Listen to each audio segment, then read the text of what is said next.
ఈరోజు నరసరావుపేట 1వ పట్టణ పోలీస్ స్టేషన్కి ఒక రిపోర్ట్ ఇవ్వడానికి రావడం జరిగింది. అదేమిటంటే పల్నాడు జిల్లా కాంగ్రెస్ పార్టీ అధ్యక్షునిగా చాలా బాధాకరమైన విషయాలు విన్న తర్వాత చూసిన తర్వాత తప్పనిసరి పరిస్థితుల్లో ఒక రిపోర్టుని వైఎస్ఆర్ కాంగ్రెస్ పార్టీ సోషల్ మీడియాగా చెప్పుకుంటూ సైకోపాతిక్గా వ్యవహరిస్తున్న సజ్జల భార్గవరెడ్డి, అలాగే సినీ నటి శ్రీరెడ్డి, రవీందర్ రెడ్డి, అలాగే ఇప్పుడు ప్రస్తుతం సోషల్ మీడియా ఇన్ఛార్జ్గా ఉన్న యశ్వంత్ అనే వాళ్ళ మీద మేము రిపోర్ట్ ఇవ్వడానికి వచ్చాం. ఎందుకంటే మా యొక్క ఆంధ్రప్రదేశ్ కాంగ్రెస్ పార్టీ అధ్యక్షురాలు శ్రీమతి వైఎస్ షర్మిలారెడ్డి గారు ఎప్పుడైతే జనవరిలో ఈ సంవత్సరం ఏపీసీసీ అధ్యక్షురాలుగా బాధ్యతలు స్వీకరించారో అక్కడి నుంచి వైఎస్ఆర్సీపీ కాంగ్రెస్ పార్టీ వాళ్ళకి భయాందోళనకు గురై వాళ్ళ పార్టీ ఖచ్చితంగా దెబ్బతింటుందని చెప్పి ఆమె మీద వ్యక్తిత్వ హననానికి, అలాగే అనేక అక్రమ సంబంధాలు అంటగట్టి వారిని తీవ్రంగా మనోవేదనకు గురి చేయడం జరిగింది.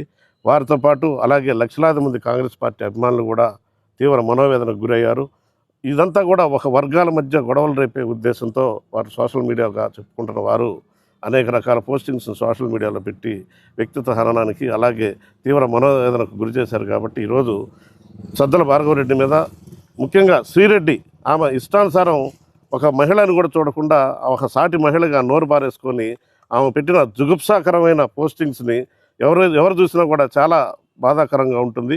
అటువంటి వ్యక్తిని ఎట్టి పరిస్థితుల్లో శిక్షించాలన్న ఉద్దేశంతో ఈరోజు రిపోర్ట్ ఇవ్వడం జరుగుతుంది.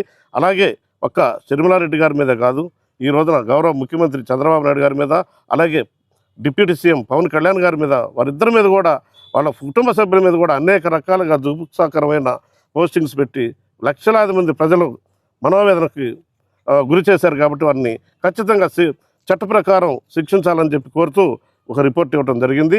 అలా వారు ఇప్పుడు పోలీసు వారు కనుక ఎటువంటి చర్యలు తీసుకోకపోతే ఖచ్చితంగా దీన్ని కోర్టులో ప్రైవేట్ కంప్లైంట్గా వేసి వారిని శిక్షించే వరకు కూడా పల్నాడు జిల్లా కాంగ్రెస్ పార్టీ తరఫున పోరాటం చేస్తామని చెప్పి మీ అందరికీ మనవి చేసుకుంటూ సెలవు తీసుకుంటాం.